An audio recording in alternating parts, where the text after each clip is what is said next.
please give a very warm welcome to our special guest, Pamela Geller.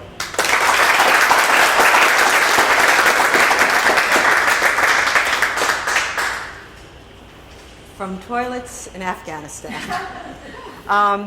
First of all, I want to thank every one of you for being here.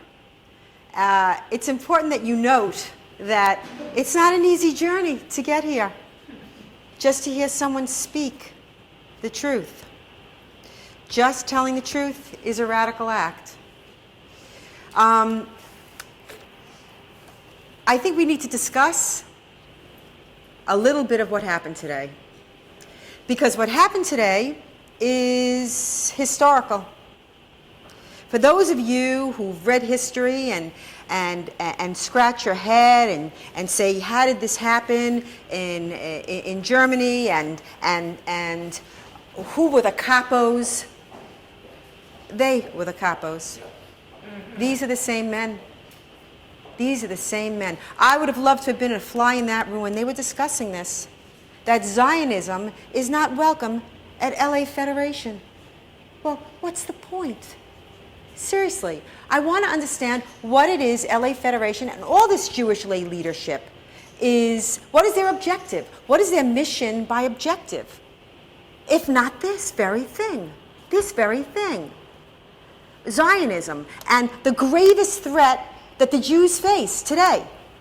A threat that, again, I don't think your Hebrew schools are teaching you, the Jews have suffered under so egregiously for 1,400 years. It's the same threat. It's the same teaching. It's the same ideology. It's the same Quran that the Mufti of Jerusalem was citing and quoting and spewing in his weekly radio addresses during World War II from Berlin, where he was living in the lap of luxury on Hitler's dime. And he made the Nazis look soft because the Nazis didn't have Allah and didn't have the religious motivation. It's the same enemy. And we can't talk about it in the United States of America. This is enormously dangerous. I cannot impress upon you what happened today. I cannot tell you that something very terrible happened today. Something died today. Imagine that it's easier to throw a Jew under the bus than to stand up against a group that is the U.S. affiliate of Hamas. And you know Hamas. You've all read the paragraph, the first paragraph of the Hamas charter calls for the annihilation of Israel. They're unabashed. They're unabashed. All of the Jew hatred on Arabic television, all of the Jew hatred in Muslim media, all of it cites Quran, chapter and verse. You know who Memory is. You know who Palestinian Media Watch is. It's all in the Quran. Why are we not allowed to talk about it? Well, I'm going to tell you why. Because under the Sharia, you cannot defame, you cannot insult, you cannot offend Islam. You cannot. What is the penalty?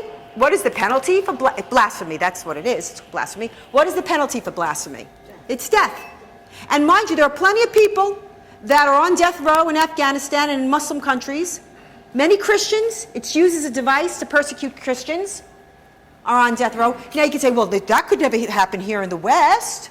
We have free speech. Really? Your character is assassinated in the West. You're called a racist, Islamophobic, anti-Muslim bigot in the West. You are marginalized in the West, merely for telling the truth. It is easier to cancel a Jew who's telling the truth than it is to stand up to your mortal enemy and say, not here, not now. We will not repeat what happened during the Holocaust. What did the American diaspora, Jewish diaspora, do during the Holocaust? Nothing. Nothing.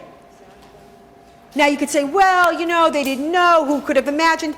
Well, all terribly weak. But we know now. We know now, do we not?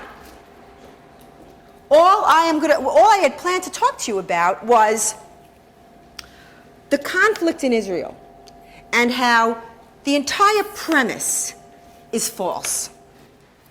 The entire construct is fictional. The way it is discussed is completely wrong. It's as if everyone's talking, well, yeah, the world is flat. It's flat. Yeah, flat. No, it's not flat. It's not. It's round. It is not discussed in any accurate context, not at all. They created the Mufti of Jerusalem. I think that he was an inspiration in terms of the intense hate. It's impossible to describe his hatred of the Jews. And he was righteous. He was a devout Muslim. Obama say respect it. Does he not? The pogroms against the Jews, the Palestinian Jews in the 20s and the 30s, were conducted by Palestinian Muslims against Palestinian Jews. Again, citing chapter and verse. The establishment of the State of Israel. You do not understand that the existence of Israel is an offense to practicing Muslims. It is an insult to Islam. There can never be in Israel. Every day that she exists, the hate seethes. 2-state, 3-state, 4-state, 5. What are we talking about? Big, giant lie. It's not about land. First of all, it's tiny, oilless, goldless.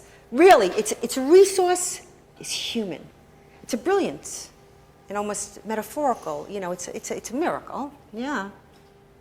Surrounded by ginormous, culturally deprived, plagued Muslim lands. And this little teeny tiny is the cause of the whole world's conflagration. Yeah, we're supposed to believe this, yes? And yet we talk about it like this, well, over here is Judea and peace. I mean, how are you suspending your disbelief to even engage in this conversation? What are you doing? It's like going into a movie theater and suspending your disbelief. This is what you're doing. I mean, I have Robert Spencer, who's one of the world's leading scholars on Islam. He's in the back. Privileged gentleman that you are here. I'm sure if I asked Mr. Spencer, don't get started, to stand up and give us the hadiths, it would roll right off his tongue. Happy to do it, but we're not going to spend the time on that right now. You need to start talking to people about the root cause. The root cause is Islamic Jew hatred. And 2 states, you know what the 2 states are. The 2 states are Jordan and Israel. These are the 2 states. And I have to say, we should note that it's almost a miracle, and it was a miracle, that the British, who are notoriously anti-Semitic, had a philo-Semitic moment. Really. Balfour, Churchill. Of course, they backpedaled. It wasn't what the white paper said. But really, it was an extraordinary moment. It was sort of a divine hand that the state of Israel would exist. And even in Israel, they don't talk about it in the way that it needs to be discussed. I do not believe that Israel should recognize Islam as a religion. I'm sorry. You cannot tell me that I have to recognize an ideology that calls for my annihilation. I will never accept that. I will accept it if you reform and you change and you talk and you say, this is terrible. We have to expunge these violent texts that call for jihad and call for the persecution and slaughter of non-Muslims. Where is this being done? Nowhere. And what are we doing? We're emboldening them. As a Jew today, I'm ashamed. And I shouldn't be ashamed because I'm the victim. But free speech is a basic Jewish value. It's a fundamental Jewish value. Think about that. Whether they agree with what I say or not. So here they have a $55 million building. And they make dinners where what? They pat themselves on the back because they've increased their contribution for the year. I ask you, where is Jewish lay leadership? We're in trouble. We're in real trouble. Trouble you can't even fathom. You know that there's a metaphor of a stagecoach, an out-of-control stagecoach. The driver has fallen off. They're headed for a cliff, and the people in the back are drinking tea. You're drinking tea. What is happening in the world cannot be seen the way we seem to want to see it, like a chicken pox. You treat each, well, here in Syria and then in Tunisia, this is a tsunami of Islamic supremacism. You have a Islamophilic president who ushered in the Muslim Brotherhood. This was not accidental. He invited the Muslim Brotherhood, who calls for the destruction of Israel, to his speech in Cairo in June 2009. Why was that a big deal and why I wrote it up at the time like, oh my God, because they were banned. Because as much as you may not like these secular regimes that were in Libya, I'm not going to be a cheerleader for Gaddafi, but there's worse. Libya, Tunisia, what's happening? It's all falling. It's all falling to Islamic supremacism. They're installing Sharia governments. You see what's happening. And all you have to do is look at an Iran or look at a Pakistan to see what the world is going to look like. I ask you, you think that you take out your life insurance policies and your children are going to be taken care of, and you can't imagine the world that you're leaving for your children. They were going to be held hostage to nuclear Islamic regimes. Just as we revered the greatest generation for defeating Nazism, our children are going to despise us because we had it all and we let it fall through our hands like sand. There is no other issue, and this is something that must be focused on and must be discussed forthrightly, the ideology that calls for the annihilation of the Jews. That is what is behind all of it. If you want a good history, and I thought it was soft.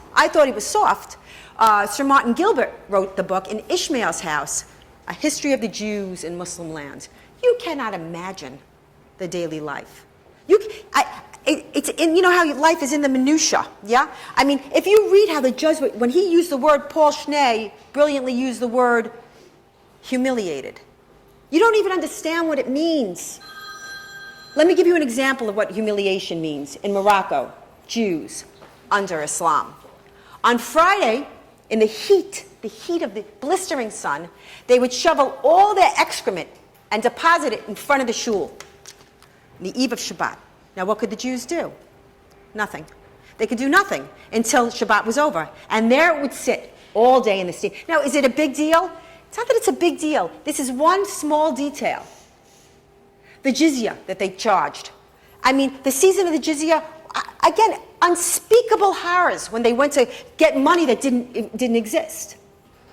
And I really believe that the money that we're paying to the Muslims in Gaza, in Israel-occupied Gaza, and Israel-occupied Judea, Samaria, is jizya. When Obama said, if you don't, told the Egyptian government, if you don't let the Muslim Brotherhood take over, I'm going to withhold billions in aid. So here he invited the Muslim Brotherhood in June 2009 when they had been banned. I'm sure Spencer as well had subsequent posts, I know I did, about the mid-level Obama officials who were meeting with the Muslim Brotherhood. And then voila. Now, don't talk to me about peace and love and protests and freedom, okay? Because the only freedom revolution in the Middle East was in June, July, August of 2009. In Iran, it was a revolution led by women. You don't see, they're raping the women at the other revolutions, okay? With lipstick and high heels and stilettos and eyeliner. It was like the chicest revolution I ever saw. And they were meeting bullets with bare skin. And they kept going out. They kept going for it. The media never touched it. But Obama, I remember, when somebody asked him, he was at the ice cream store with his 2 kids.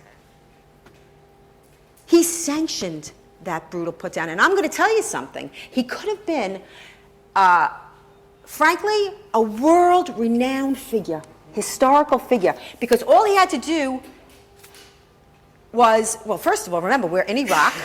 and we're in Afghanistan, right, which flanks Iran, so the U.S. military was there. You didn't have to send in troops. You just had to aid them. You had to help them. And you would have cut off the head of the snake.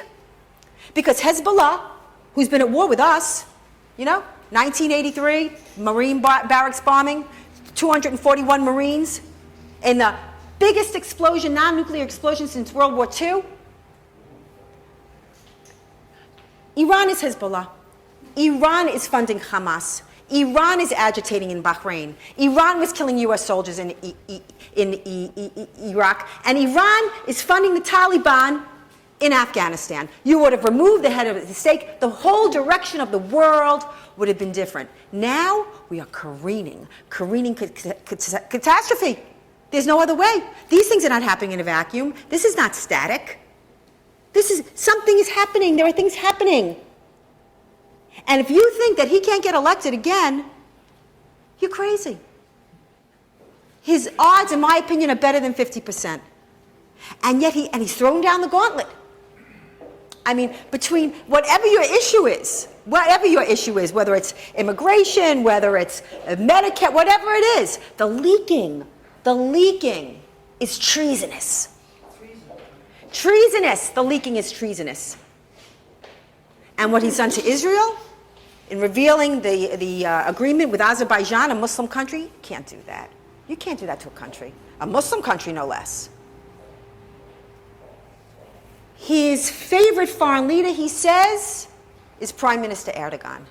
Prime Minister Erdogan in Turkey will go down as extinguishing the era of Ataturk. Now understand something about Ataturk. Ataturk understood there was no separation between mosque and state. And so he imposed military force to separate mosque and state. And look what happened. I mean, Turkey flourished. You could say there were, comparatively, don't compare to America, because there's nowhere in the whole course of human history a country like America. Ever. So Ataturk, and we'll get back to that, Ataturk enforced the separation of mosque and state. And what happened in Egypt? Ali Bana created the Muslim Brotherhood because he believed that what Ataturk was doing was completely and utterly wrong and theologically wrong. And the truth is that people talk about moderate Islam, they don't have a theological leg to stand on. It's like Prime Minister Erdogan said to President Obama, there is no moderate Islam, there is no extreme Islam. Islam is Islam. Bada bing, bada boom. That's how it is. You may not like to hear it, but that's the way it is. The Quran is unlike the Old Testament and the New Testament, which is the word of God, but it's written by men. The Quran is the word of Allah, immutable, uncreated. You cannot reform it, you cannot change it. You attempt to reform it, you know what you are? You are a hypocrite. And hypocrisy, like apostasy, is punishable by death. Anyone that tries to reform or reinterpret the Quran is punishable by death. These things are happening just because the media is keeping you in a blackout. Really, I see a parallel here. If you remember when we went into Iraq, and that guy, Baghdad Bob, he was on every day. Oh, the Americans will never get into Baghdad. Oh, it's never going to happen. Oh, every single day. And we were like, wow, our guys, they're like the best, they're the toughest, they're the roughest, they're the best, U.S. military, And every day, oh, never going to happen. And then one day he's talking, and you see the U.S. Army tanks coming in behind him. They'll never get here, he was saying. It was a beautiful moment. This is what's happening. Nothing happens for decades, and decades happen in a day. So now Israel, the first Muslim country who made a peace deal with Israel, Egypt, it's over. And what's the first poisonous fruit that we see from this? They're shelling Israel from Egypt now. Oh, we don't know who it was. We know who it was. We know who it was. The Hamas said, the Hamas care, Isna, Hamas said, we got our orders from Muslim Brotherhood in Egypt. The taking out of Mubarak was a terrible, terrible thing. You could never have had that kind of revolution in a country that was not, to some extent, liberally reformed. Look what they did in Iran. Those people, they've lived under the boot of the Sharia since 1979. They know They know what it is. That was real. Instead, I mean, what a terrible time to have this president. Actually, what a terrible time. Any time is a terrible time to have this president. He's a nightmare. He's a nightmare. And they use that. They're not even original, the left, because they've been getting away with murder for so long. You say it, you're a racist. You talk about what I'm talking about, Islam, you're a racist. Well, first of all, Islam, by the way, is not a race. So that's got to stop. That's got to stop. I'm not anti-Islam. I'm not anti-Hindu. I'm not anti... But I don't care what you worship. I don't care if you worship a stone. Just don't stone me with it. I'm serious. Islamism. What Islamism? They can't make it up enough words for the thing. It's Islam. Islamism. No, Christianism. What is it? What is that? It's Islam. They're not taking words and changing it. It is verbatim. When the Fort Hood jihadi was mowing down our soldiers, screaming, Allahu Akbar. Allah is greater. Greater than what? Greater than your God. That's what that means, just so that you know. Everything's supremacist. Everything. And my big fear is the restriction of free speech. This is what I see here. The media is self-enforcing the Sharia. Look, even somebody told me the LA Times was at this event. They never spoke to me. There were 3 crazy left-wing Jews. They're the most dangerous, let's be honest, because they love them. They love them. And that's who they were talking to. And if they managed to snag a comment that could be considered like racy from a proud Jew, that'll be their headline. That's what they do. They're the enemy. I refer to them as the enemy, not to be cute. They are the enemy. They are the largest weapon that our enemies have in their arsenal. And it's like what we do, Spencer and myself, what we do, we're like David and Goliath. We really are. We leapfrog over the media. You see, I think today is a good day in a way. Because I tell you, I think a lot of Jews are going to be shocked, whether they agree with me or not. And I will start a campaign that every Jew that contributes to LA Federation should stop contributing. I want them to feel it. That's how they'll feel it. That's how they need to feel it. Oh, yeah. It's not about me. It's not about me. It's about this subject. Are we as Jews going to allow the silencing of this subject? I'm asking you a question. I mean, if that happens, it's over. The rest is rote. It doesn't matter. You've done it. Here in this country, if I saw those men, I'd slap them. I'd slap them hard. I really would. That's what they need. They should be voted out immediately. We have an obligation.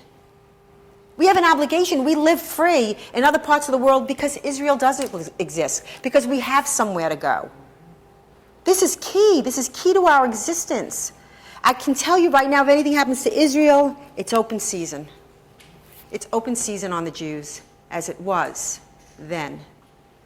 I want to know why, the Nazis, the Germans paid. They did. They've apologizing, retribution, the whole 9 yards, and, well, they should. And so did the Japanese when they were defeated. I want to know why the Islamic world didn't pay. I'm serious. I want to know. He raised Muslim armies, as you know. The Mufti of Jerusalem raised Muslim armies in Bosnia. He was responsible for the death of 400,000 women and children. And I want to know why the Mufti of Jerusalem he was arrested, should have been hung at Nuremberg, but they let him get away. And where'd he go? King Farouk's palace in Egypt. He became the leader of the Palestinian movement. You explain to me how the Mufti of Jerusalem was given the same status at the UN as the Jewish Agency in the partition of Israel. It's unbelievable. And yet nobody cares. Nobody cares. There's no retribution. How many people know about Islam's role during the Holocaust? Truthfully. How many people really know? No. And I'll tell you what's taught in the schools, these Islamic curriculums, is not Islamic history. It's proselytizing. It's dawah. They're not talking about the 270 million victims of jihadi wars, land appropriations, cultural annihilations, and enslavements. They're talking about a religion of peace. It's a morally inverted world we're living in. Is there a Jewish curriculum in your kids' school? Is there a Christian curriculum? Is there a Hindu curriculum? We're under assault here. And the Jews, who, by the way, really are the canary in the coal mine, the message that they sent today to our enemies, because, listen, you think they distinguish when they're, cutting your head off or, putting you in the oven? Oh, you were a Democrat? Yeah, come with a, come have, It's happening. It's happening again. The moratorium on the Holocaust is over. And if we can't talk about this, then we're as good as dead. As good as dead. They should be distributed in shuls, not interfaith. That interfaith nonsense is a bridge to Islam. You ever listen to it? You ever read it? You could puke from it. The hadiths, all of the Islamic teaching calling for the annihilation of the Jews should be taught to Jewish children. Not to hate, no, but to know. To understand who wants to kill you and why they want to kill you. You have to know. Pali, Shmel. There would have been no Oslo if people were honest about it. And you know what's so crazy about Oslo? Israel was golden before Oslo. Mm-hmm. She was. Mm-hmm. She was respected.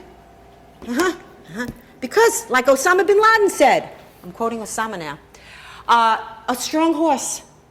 Strong horse. Yeah. I mean, this is surrender in installments.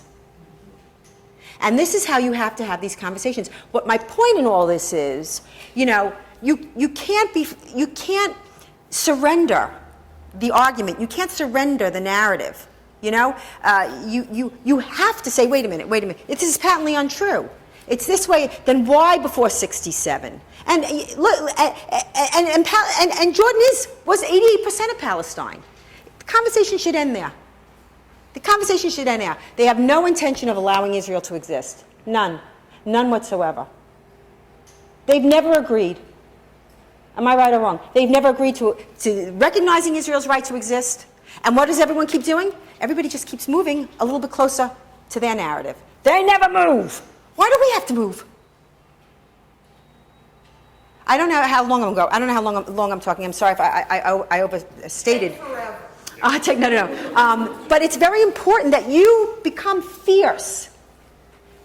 Learn from the enemy. Yes, I'm not saying to ever debase yourself or ever do anything that you would not, that your conscience couldn't live with. But I mean in terms of, fierce and unquestioned. You are right. And you are righteous. Don't you understand? You have the good on your side, and what you're experiencing as Jews, yes, is the hatred of the good for being the good. Mm-hmm. Bada bing, bada boom. That's it. It's not complicated. Well, I love when the left starts with, it's very complex. It's not at all complex. It's not at all nuanced. It's good and evil and right and wrong. And the Jews have every right to live and to live free. I'm so sick and tired. I hear people say, oh, you know what? The Jews, they have so many Nobel Peace Prizes, and they're finding the cure for... Listen, you don't have to make an argument for why you should live. And look what we did. Look what we did. Shut up. That annoys me. I know I'm very proud of the accomplishments of the Jewish people, but we don't have to justify our reason for living. It's wrong. You can't give them that. You can't give them that. You have to stand up. You have to stand. Now, Israel has her problems. I know the left in Israel makes our left look positively Barry Goldwater-esque. Their left is horrible. But I think that those people are waking up too. Because let me tell you something, the devil's at the door in Israel. I mean, they're surrounded. You see Jordan now. They're agitating in Jordan. Oh, you think this is just going to stay? You see, every moderate Muslim country is falling. Tunisia, Morocco, North Africa, is over. Mali is gone. They've renamed Timbuktu. There's a jihad in Thailand that they don't tell you about. I'm reporting on jihad in Thailand now a couple times a week. They don't want to hurt their tourist business. Snap out of it. And my guy in Thailand wrote me and said, I can't send you stories anymore because I don't know how, but they know, and I got to go dark. And everybody just keeps moving back into the closet. Look at the Philippines. Not only does the Philippines have the MILF, the Islamic Front there, now the OIC, the Organization of Islamic Cooperation, has come in to mediate how they're going to break it up. The MILF, the Organization of Islamic Conference, OIC. Book it, remember it, OIC, the largest body of Muslim countries, the largest body of countries in the world, but Muslim countries. 56 countries, plus the Palestinian Authority. They vote as one bloc. They are, in effect, a modern-day universal caliphate. And what they seek to do is install the Sharia across the world. And they're the ones who are mediating the breakup of the Philippines. You can't make this up. So it's very important that you be informed, stay informed. Do not accept anything at face value, ever, ever, ever. And you have to talk to people, and you will meet some fierce resistance. As far the fiercely left, forget about it. It's a mental illness, okay? It is. I mean, even when Stalin died, the men that were in the gulags that Stalin put there, they said Stalin is dead. They started crying, and they weren't crying from happiness. Oh, Stalin! Forget those people. There's the right in the room, and then there's the middle. There's a third, who are rational but don't have the information. That's you. Each one of you is a one-man media organization. I'm one person at Atlas. It's just me, myself, and I. The typos, I know, I'm sorry. I still can't type. But the point is that now I'm not saying you have to make a commitment like that, 24/7, 365, 7 years. You don't have to do that. Well, every little bit helps. Peanuts make a bagful. You must get involved. You must. If you're not doing something, anything, whether it's sharing information, you play tennis, you play mahjong, whatever, start talking. So there's a lot that you know that other people don't know. And remember, you're right. And we'll win because David won. We will win. But at what cost? That's what's on your head. At what cost? How long? How many? You must stand up now. If you don't stand up, it's over.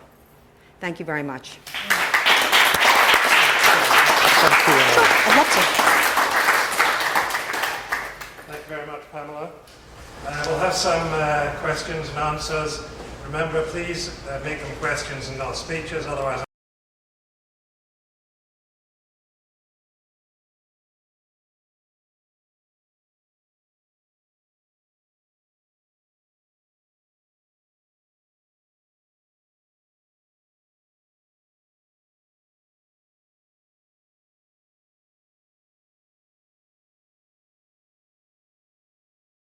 Means something.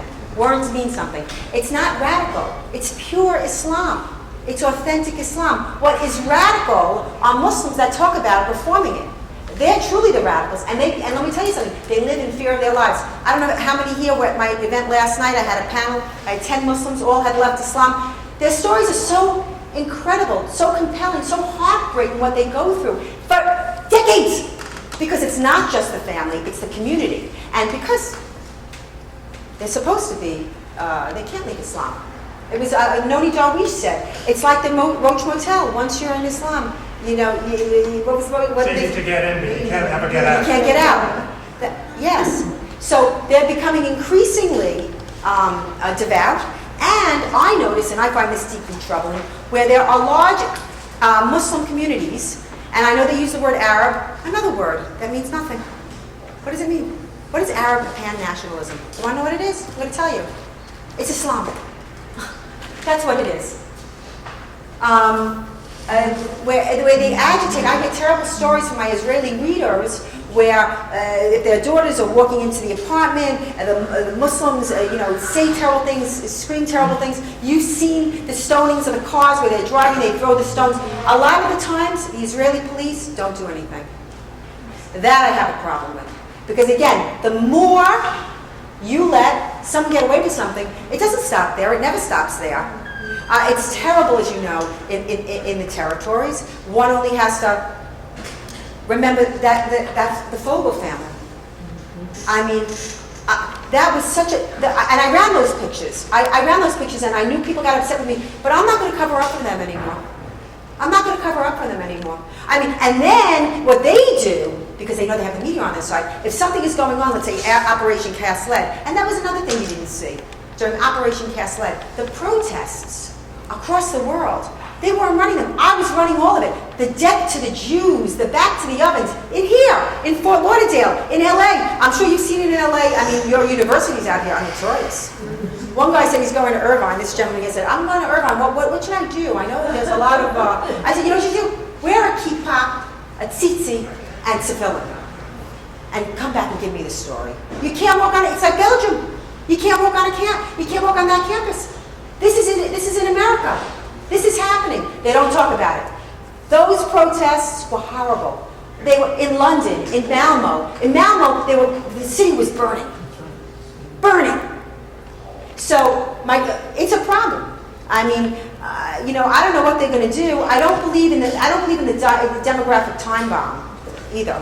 But I don't think for 1 second that they should give the Muslims one more stone, let alone land. Nothing. And nothing. And also, stop giving them water and stop with the electricity. If at the same time you're being accused of, get this, a humanitarian crisis. Come on, enough.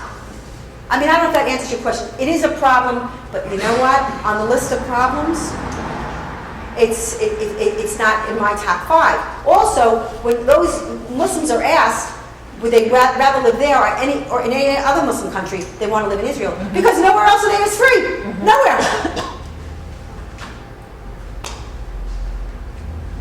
That's it. Yes, many of the opinion makers throughout the United States are Jewish. For example, the owner of the Los Angeles Times is a gentleman from Chicago who is Jewish.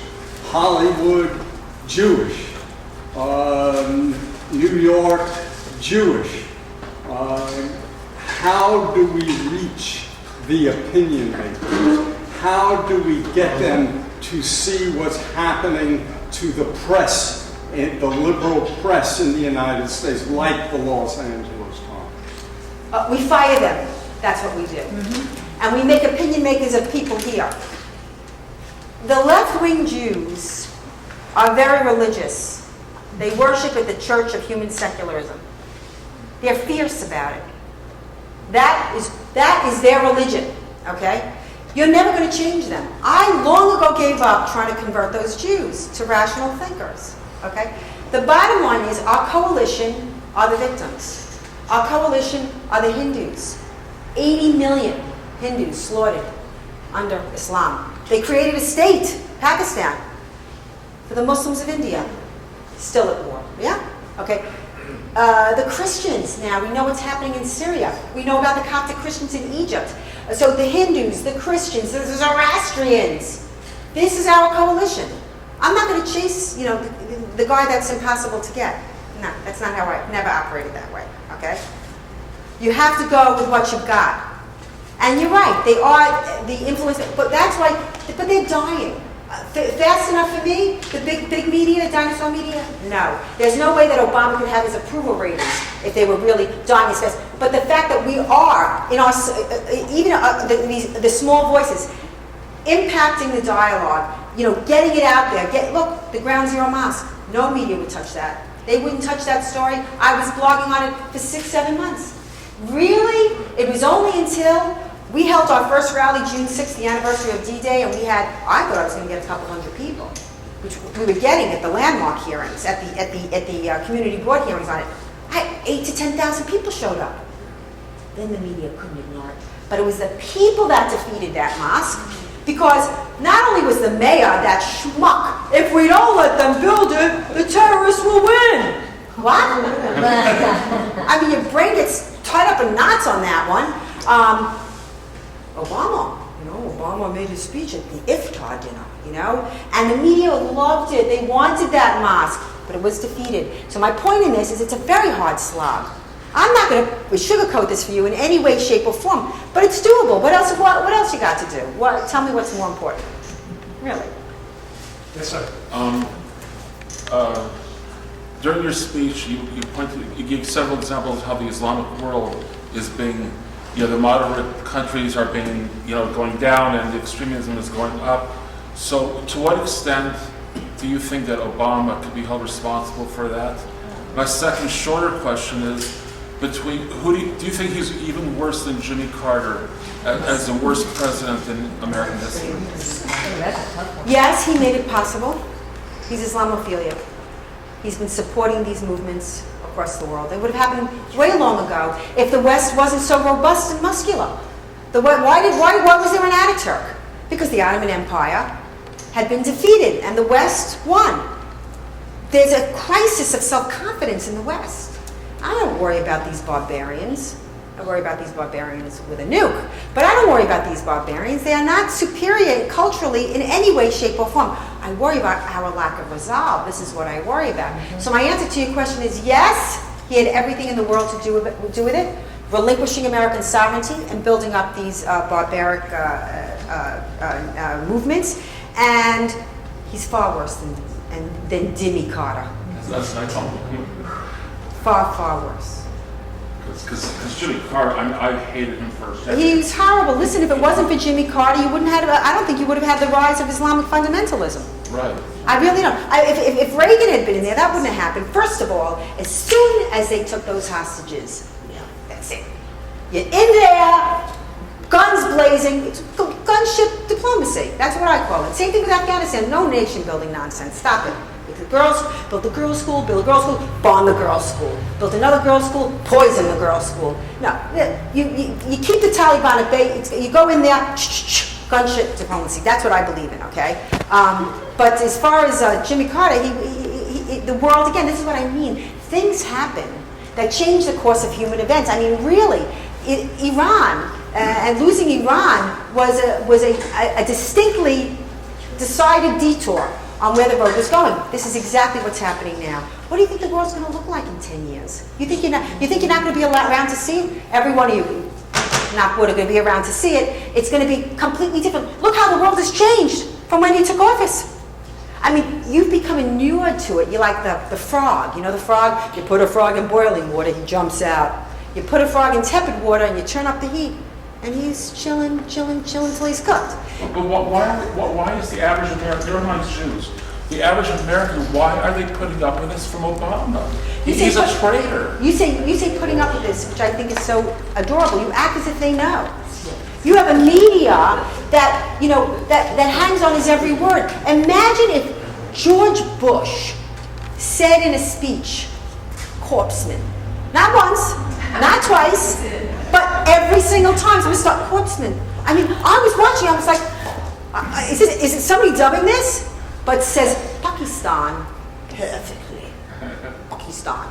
So, I mean, they never said anything about it. And yet they'll edit a tape with Romney to make Romney and Andrew Mitchell this dick is laughing at him. Now, this is ABC. This is the major news channels. By the way, I watched the whole unedited tape. He didn't say anything wrong. He didn't do anything wrong. What they're making with the dog and the dog and the dog. Here's a lovely story. A son tells the media, we really loved our dog and we want to go. And we had all the kids in the car. We have a lot of kids and we put them on the top of the car and there was a little camera. What? He's eating dog. Nobody says anything. I mean, we're saying it. We're saying eating dog. Yeah, that's what we do. Otherwise you'd never hear about the eating dog if it wasn't for the right-wing blogosphere ever. But don't you see? These are stupid points I'm making, but it's not, because it's indicative of a much, much bigger picture. If they can't tell the truth about corpsemen, you think they're going to tell the truth about Egypt? The media loved that revolution. Freedom, freedom, freedom. They were raping those reporters. How long did it take for us to hear about Lara Logan? And they never even told you while they were raping her that they were yelling, Jew, Jew, Jew, Jew. They don't tell you that. He classified the Fort Hood jihadi as workplace violence. Here was a jihadi who was wearing the garb of the Shaheed when he committed his jihad. He was giving out Quran the morning of his jihad. His business card said SOA, Soldier of Allah. On Grand Rounds, he made a presentation that I use and refer to because it succinctly defines the jihadi doctrine and its workplace violence. You know why I think he did that? I think he did that so he could say there was not one terrorist attack on American soil during his presidency, even though we are thwarting, I know, I watch it, we're thwarting jihadi attacks at least maybe 4, 5, 6 a month. Does it not count if they thwart it? And now, of course, they're looking to now disarm the American people in suing the NYPD to stop countervailing, to stop counterterrorism measures, so those attacks are no longer thwarted. But the American people, look, the American people, listen, American people love fun. They love fun, they love their lives, they love their shows. I love the American people. I love them, I love that they love their fun. I don't think they have any indication, that's why I say it's the enemy media, of what's going on. They don't really care. They don't. They don't care. There hasn't been a giant attack since 9/11. It was like,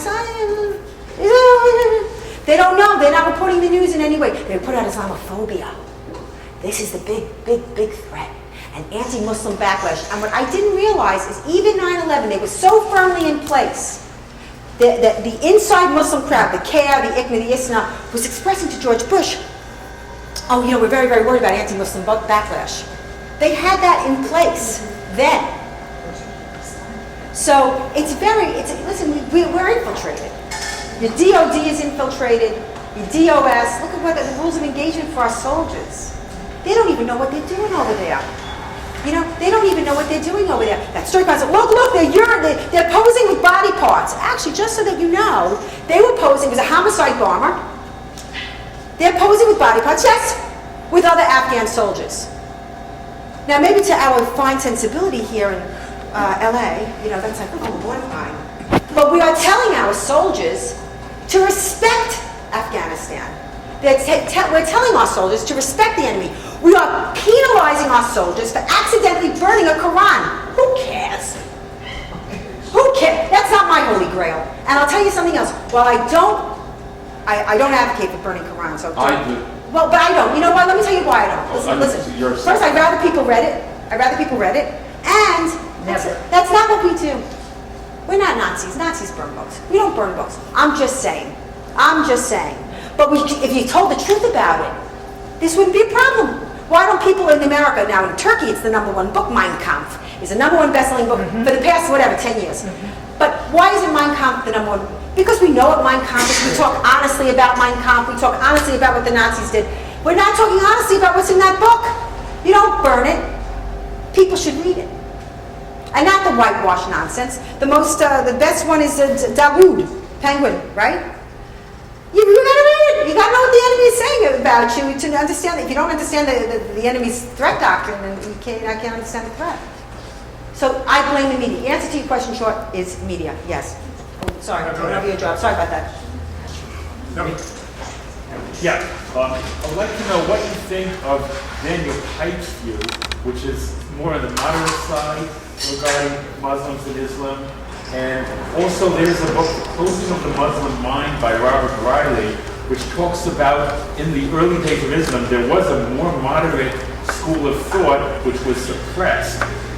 That's not true. And I'll tell you, that's not true. And I'm going to answer your first part, but on the actual scholarly aspect of the second question, Mr. Spencer, I'd be most obliged if you would handle. As to Mr. Pipes, I'd like to know where Daniel Pipes' moderate Islam is. I'd like to know where his moderate Islam after 10 years is. It's a complete fiction. I cite to you, again, Prime Minister of Turkey, there is no moderate Islam, there is no extreme Islam. Islam is Islam. And so I think that it's a dangerous idea because you make people believe in something that doesn't exist. There are secular Muslims. There are Muslims that don't go to mosque, don't read Quran, they call themselves Muslims culturally or whatever, but they don't know what's in that book. They don't know when they get down to pray 5 times a day that they're cursing Christians and Jews in their daily prayers 17 times a day. They don't know that. Now, I always thought that perhaps it would be good if they did know it. I don't know, maybe radicalize them. I can't answer that, okay? But to your question, I think that moderate is completely false. It gives people a false sense of hope, and I think at this point he should own up and stop the nonsense. He should be ashamed of himself. That's what I think about Daniel Pipes. And you want to just answer his question on the moderate? Robert Riley's book is about the Mutazilites, who were a sect in early Islam, 9th century, 10th century, and they believed that the Quran was not eternal. In a standard Islamic theology, the Quran has always existed forever with Allah in paradise and was delivered perfectly to Muhammad. And so the Mutazilites denied that. And they said, no, it's a human book, which allowed for more rationalism. But the Mutazilites were not in any modern sense moderate. I mean, people throw around this term moderate in terms of Muslim, and who knows really what it means. Nobody ever actually defines it. But if you think that the Mutazilites were moderate in terms of not wanting to kill unbelievers, the Mutazilites were not in the least moderate. When they had the upper hand, they were ruthlessly killing the Muslims who believed the Quran was eternal. And then, when they lost, they were killed by the Muslims who believed the Quran was eternal. But both believed that it was perfectly legitimate to kill those who disagreed with them. That was not the issue. The issue was only that was the Quran created or not. Now certainly if the Quran is created, it allows for more rationalism, and like Pamela was saying before, a more latitude in interpretation that can lead to moderation, but it did not in any sense in terms of the Mutazilites. Thank you, Mrs. Spencer. Thank you. Yes, sir. Pamela, is there any media that is, I won't say trustworthy, but at least appears to be fair, that's something that I can go to read? I don't subscribe to the Times, I don't subscribe to any of these, I just read your website mainly. Well, it sounds like you're good to me. You're good to go with that. So I don't mean to be coy, but even Fox News, I mean, they say, oh, it's so conservative. Frankly, it's really not so conservative. The difference between Fox and the uber left, MSNBC, ABC and all, is that they actually have people on the right that are rational and speak. And you know, when NBC wants to have somebody on the right, they'll get the anti-Semite Pat Buchanan on. He's not my idea of the right, okay? And so that's the only thing with Fox. But even Fox is terrified of this subject, and you have to understand why. If you look at Sarah Palin, for example, when the Ground Zero Mosque took fire and everybody was talking about it, she tweeted, peaceful Muslims, you know, it's a stab in the heart. One tweet, and oh my God, a world of pain came down on that woman because she said something about not building the Ground Zero Mosque. It is incredible. Now, I'm used to it. I mean, I talk about oil off a duck's back. Oh my God. But let me tell you, it is withering. It is withering. And if you're not used to being called the most vile names, and by very, you know, erudite people, speaking with very beautiful accents and looking very lovely, and they're saying these things that are coming out of their mouth about you, but now I know that every time I hear it, I know that bing, bing. I did a little, like an angel rings his bell, like Clarence. So my answer to you is, you have to assemble people that you trust. You trust me. They're trustworthy. Spencer is trustworthy. There are certain people, there's no media. I have to tell you, there's no media. There are certain people that are good on certain issues, but on this issue is the most toxic issue in the world. In the world. There are very few people doing it, and they're looking to eliminate all of us. And I'm not saying eliminate, they have to do it like by killing you. They just kill your reputation, your character. You know, I get invited here by brave and singular organizations. ZOA is this only Jewish organization that has ever had me speak. And let me tell you something. I am the most proud, the most fierce, the most loving Jew that I know. I am proud, fierce, passionate Zionist.